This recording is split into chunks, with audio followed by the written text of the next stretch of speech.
Hello, my name is Peter Raymer, and today we're going to look at how to use the table browser in Microsoft Dynamics 365 for finance and operations.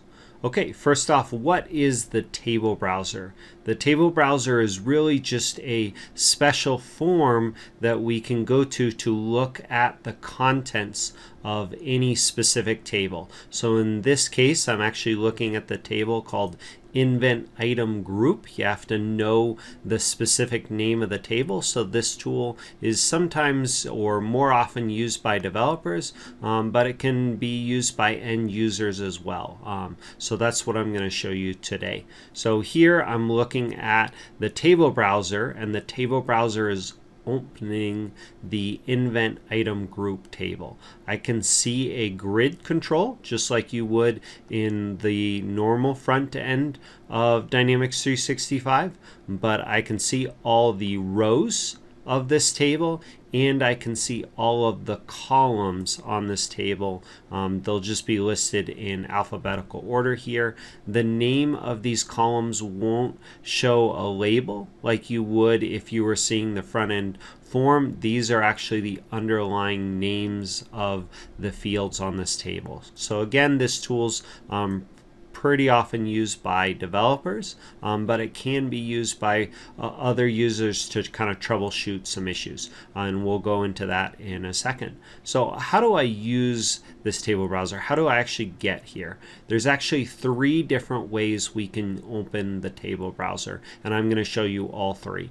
The first way is to actually format this URL in the correct format, and this might be the most complex way, but I think if you can learn this way and just write this down, this will be really useful. You can use this in any environment. So what we do is we actually follow this formula. We type https:// just like we would with any page on the internet. Then we need to add the environment URL, and this is where this gets a little bit complex. So I'm going to replace what I've written here with this chunk of text that you're going to see when you go to any page in D365. So again, it's going to look something like this with a bunch of characters ending with dynamics.com. You're going to take that text, and I definitely recommend you use kind of OneNote like this to paste it in and format your URL. You're going to paste that in there. Next, we're going to see this question mark MI equals systable browser ampersand table name equals. So this part of the string you can just copy from the blog article or type in yourself. This is just something you need to remember each time. If you're curious, this MI equals is going to refer to what form we're opening. In this case, the form is systable browser. The ampersand table name equals is a value or parameter we're passing to this form. And in this case, we need to tell it the name of the form we're going to want to open. So I'll type in Invent Item Group.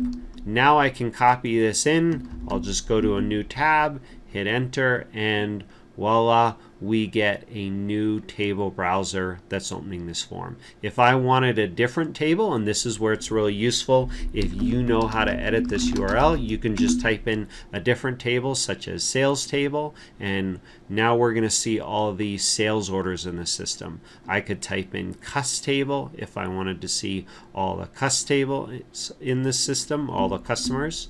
And depending on how big the table is, it may take a little longer to open.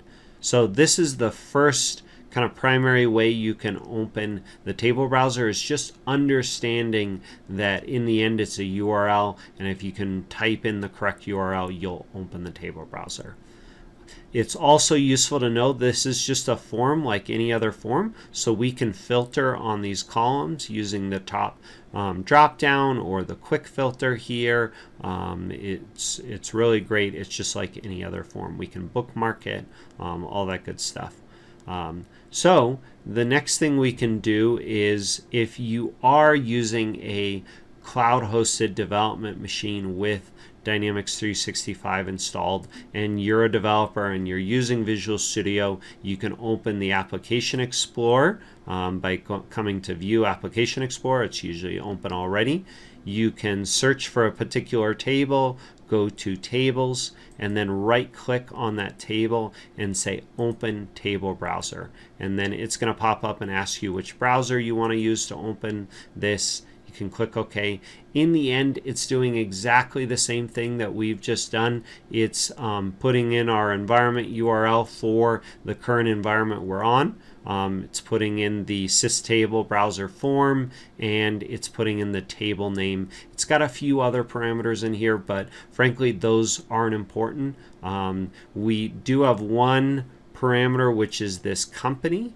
When you open it without the company, the CMP equal USRT, it's going to default to whatever the company is set for your current user. So it's kind of nice. Oftentimes you don't need to set that. If you want to change that, you absolutely can change that in the URL and pick a different legal entity that you're searching your data for.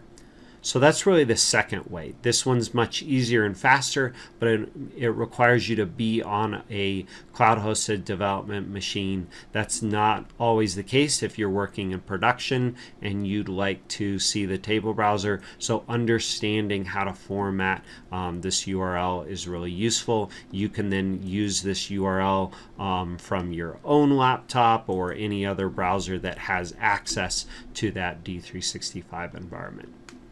Couple other notes about the table browser. There can be fields that are marked as visible within Visual Studio and D365. If I open this in a designer and I select a given field, there is a visible property. If this is set to no, then I won't see this column's data in the table browser. In that case, you can open up SQL Server Management Studio, query the data, and you'll be able to see all columns even if this property is set to no. Most of the columns are set to yes, but that is something that you might run into. Okay, another thing to note is even though we've got the new save and delete buttons here, that's because I'm in a cloud-hosted development environment. I could, if I wanted to, create a new record or edit a record in here. It's definitely not recommended. You should use the front-end form because there may be validation or other code that's running when you would normally save this record that could get bypassed if you're just using this table browser. In a production environment, you will not be able to save or edit or delete records using the table browser, but you still can view it, and that's really useful. Sometimes it can be helpful to compare two different records on, say, the sales table, and you're looking at two sales orders and wondering why does one work and the other doesn't. Sometimes you can filter to those two different records, look column by column at all of the different fields and see, oh, one has a certain flag or one has one value different, and maybe that's why the record's not working as I expected.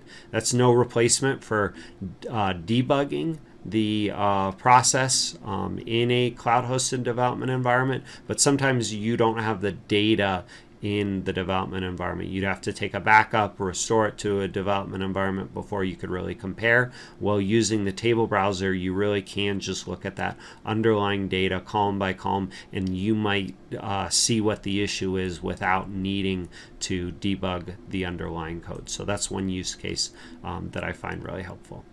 Okay, the third way that we can open the table browser is if we have Google Chrome installed, which it's not installed by default on a cloud-hosted development environment. You need to install it, but if you have it on, say, your personal laptop or whatever else, there is an extension that we can run to install the table browser. So if I search for D365 table browser, the first tip in Google Chrome is going to be this extension. I can click this button, add to Chrome, click add extension, and then it's going to go ahead and install this extension to Chrome. I then can click up here where my extensions are, actually right here, this little puzzle icon, and then it's going to show me any extensions I have installed. Maybe you've got some other ones, but I'm going to click on this table browser caller for D365 F&O, and it's going to pop up this little pane that I can use to help open the table browser. Now there's a few things that I need to set up one time before it's going to be more useful. On this config tab, I actually need to specify that same environment URL that I'd have to do by hand. So I'm going to grab this whole block before that first /, and I'm going to come back to Chrome, click on my extension once more, and then paste in this block of code, or sorry, this URL, click save, and now I've got that in place.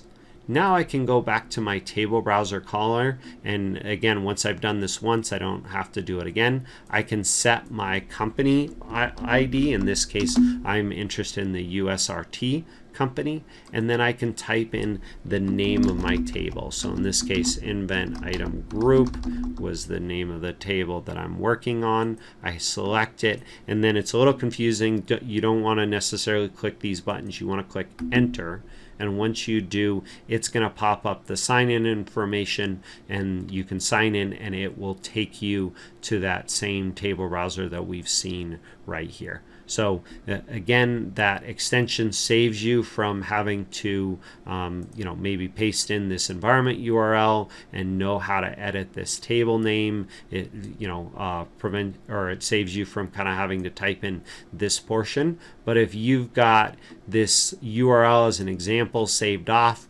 and you know which pieces to kind of just swap out, this is worth memorizing. You can then do this from any machine, even if Chrome's not installed, and so that's really useful, and that's why I showed you how to kind of manually edit this URL from the beginning. All right, so that's it. Again, table browser can be really useful. It's definitely more of a developer tool, but there's certain scenarios where really looking at the raw data, being able to see every column, every row, can be really useful. Okay, thank you so much. I really appreciate you watching. If you liked the video, click the like button. I also invite you to push the subscribe button as well. If there's other topics you would like to see a video on, please post in the comments and I'll see what I can do. I hope you learned something new today. Thank you.